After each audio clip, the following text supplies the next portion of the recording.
사랑하는 시흥동산교회 성도 여러분, 좋은 아침입니다. 하나님께서 베풀어 주시는 은혜와 행복으로 가득한 삶이 되시기를 축복합니다. 얼마 전 우리 교회에 김대진 목사님이 강사로 오셨을 때 소나무의 독야청청에 관한 말씀을 나누신 적이 있죠. 소나무는 독야청청, 홀로 푸르게 자라가지만 타감작용으로 인해서 주변의 다른 식물들이 자라지 못하게 한다 말씀을 하셨습니다. 그래서 소나무 아래서는 솔잎만 무성하게 쌓일 뿐 풀들이나 다른 나무들이 자라지 못한다고 하죠. 큰 나무들과 함께 뿌리가 얼기설기 엉키며 자라는 다른 나무들과는 달리 소나무는 독야청청 홀로 우뚝 선다는 것입니다. 그렇게 홀로 선 나무는 폭풍이 불면 쉽게 쓰러져 버립니다. 독야청청은 참 좋은데 혼자서는 그 큰 바람을 이겨낼 수가 없는 것이죠. 하지만 뿌리가 얼기설기 얽히고 큰 숲을 이루고 있는 나무들은 땅의 영양분을 다 혼자 차지하지 못해서 성장은 좀 느릴 수 있으나 굉장히 견고하게 함께 자라갑니다. 어떤 폭풍우가 와도 흔들리지 않고 함께 푸르고 웅장한 숲을 이루며 살아갈 수가 있는 것이죠. 얼핏 보기에는 독야청청 혼자 올곧게 자라는 소나무가 멋있어 보일 수 있지만 우리는 서로가 서로를 필요로 하는 존재입니다. 서로 붙잡아주지 않으면 언제든 사탄 마귀의 공격에 넘어질 수가 있는 매우 연약한 존재들이라는 거예요. 선배 목사님들 또 은퇴하신 목사님들이 저 같은 젊은 목사에게 하나같이 입을 모아 말씀해 주시는 것 중 하나는 반드시 목회의 고민을 함께 나눌 수 있는 또 솔직한 나눔을 할 수 있는 교제를 늘 가지라는 것이었습니다. 정기적으로 만나서 마음 터놓을 수 있는 또 나의 모든 것을 다 이해해 줄 수 있는 그런 친구들을 두라는 것이죠. 그렇지 않고 혼자 고민하고 혼자 서기 위해서 고군분투한다면 결국 절대로 혼자 이겨내지 못할 것이다. 이런 조언들이었습니다. 우리 시흥 동산교회는 그런 믿음의 친구들, 동역자들을 많이 만날 수 있는 공동체입니다. 마음을 좀 더 열고 서로를 맞아준다면 우리는 이 안에서 정말 아름다운 교제를 나눌 수가 있습니다. 그 교제 가운데 하나님이 영광 받으실 것은 물론 우리는 그 모임 안에서 하나님의 사랑을 경험하고 위로와 격려 속에서 믿음이 일취월장 성장해 나갈 것입니다. 그 귀한 교제를 마음에 기대하시면서 셀과 교회를 소중히 여기는 저와 여러분들 되기를 주님의 이름으로 축복합니다. 자, 그럼 오늘 2022년 7월 13일 수요일 시동을 위한 메시지 지금 시작합니다. 오늘 우리에게 주시는 하나님의 말씀은 히브리서 9장 1절에서 10절의 말씀입니다. 히브리서 9장 1절에서 10절의 말씀. 오늘 본문에서는 구약의 성소에 관한 설명이 이어집니다. 성소는 거룩한 장소라는 뜻인데요. 구약시대의 성소는 성전이 지어지기 전의 장막과 또 그 후에 솔로몬 때에 지어진 성전으로 구분이 됩니다. 특별히 오늘 본문에서는 장막으로 된 성소를 이야기하고 있습니다. 성막은 하나님의 임재가 있는 곳이었습니다. 당시에는 사람들의 죄가 사해지기 위해서 반드시 제사장 앞에 제물을 가지고 와서 제사를 드려야 됐고요. 제사장은 성소에서 그 일을 감당을 하였습니다. 하지만 성소보다 더 거룩한 곳이 있었으니 그곳은 지극히 거룩한 장소라는 의미의 지성소입니다.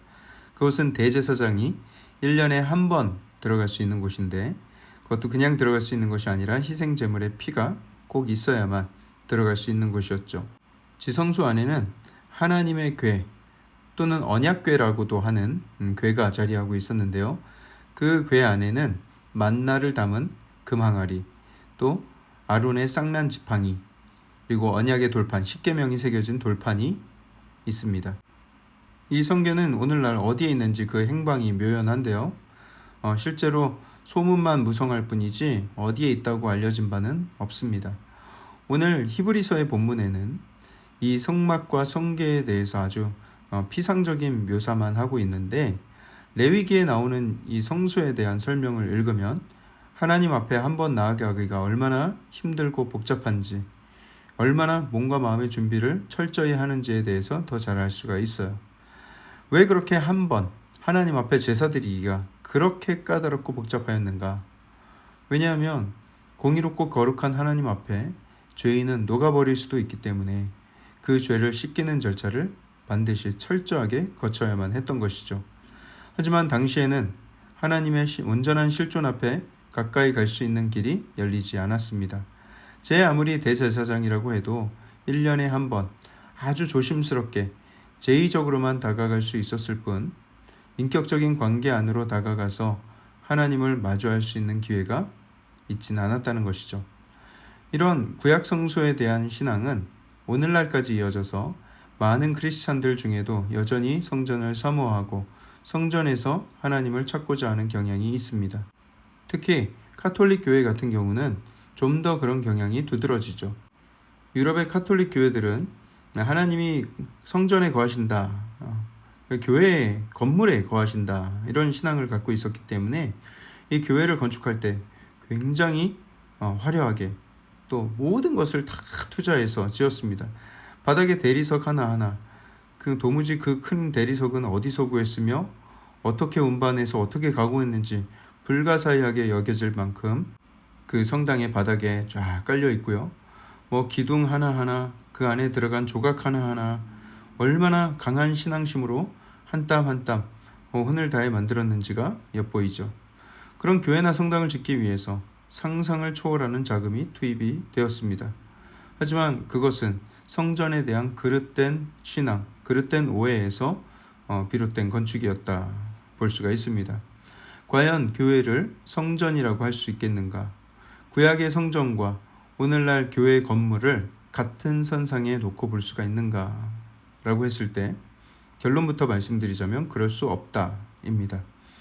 성전은 무너졌고 예수님의 육신이 성전이 되었습니다. 예수님께서 살아생전에 말씀하셨죠. 너희가 이 성전을 헐라.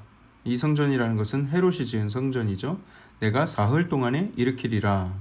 그 말씀은 예수님께서 사흘 만에 부활하셔서 스스로 새로운 성전이 되실 것을 말씀하신 것입니다.